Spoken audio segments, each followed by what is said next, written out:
আরে আরে আরে যাচ্ছ কোথায়? হ্যাঁ ঠিকই দেখেছো, পোলাও আর 2 পিস চিকেন কষার কম্বো দিচ্ছে মাত্র 40 টাকা। ফ্রাইড রাইস চিলি চিকেন সেটাও 40 টাকা, ফ্রাইড রাইস আলুর দম, পোলাও আলুর দম এটা 30 টাকা। এখানে 30 আর 40-এর কিন্তু কম্বো চলছে, এর থেকে বেশি কিন্তু দাম না।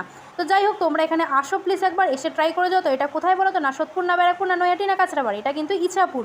তো ইছাপুর স্টেশনে নামবে, 4 নম্বরের দিকে আসবে, আপের দিকে, সেখান থেকে 2 মিনিটের পর মাত্র কাউকে জিজ্ঞেস করবে, তারাই বলে দেবে। তো যাই হোক, আমি এখানে গেছিলাম, ট্রাই করেছিলাম, খুবই সুস্বাদু ছিল পোলাও আর চিকেন কষাটা।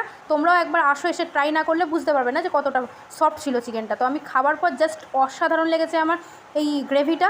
তো তারপরে দেখো চিলি চিকেনের কম্বোও আছে এখানে, সেটাও 40 টাকা। তুমি চিলি চিকেন দিয়ে যদি পোলাও বা ফ্রাইড রাইস খাও সেটা কিন্তু 40 টাকা, আলুর দম দিয়ে তুমি যদি পোলাও খাও সেটা 30 টাকা। মানে 30 আর 40-এর কম্বো। আমি বারবার বললাম এর থেকে বেশি টাকার এখানে কিচ্ছু নেই, বাট কোয়ান্টিটি অনুযায়ী কিন্তু দামটা অনেকটাই কম আমি বলবো অন্য অন্য জায়গার থেকে। তো যাই হোক, তোমরা প্লিজ একবার আসো, এসে ট্রাই করে যাও। আজকে আমার ভিডিওটা যদি তোমাদের ভালো লাগে প্লিজ একটা লাইক কমেন্ট করে দিও।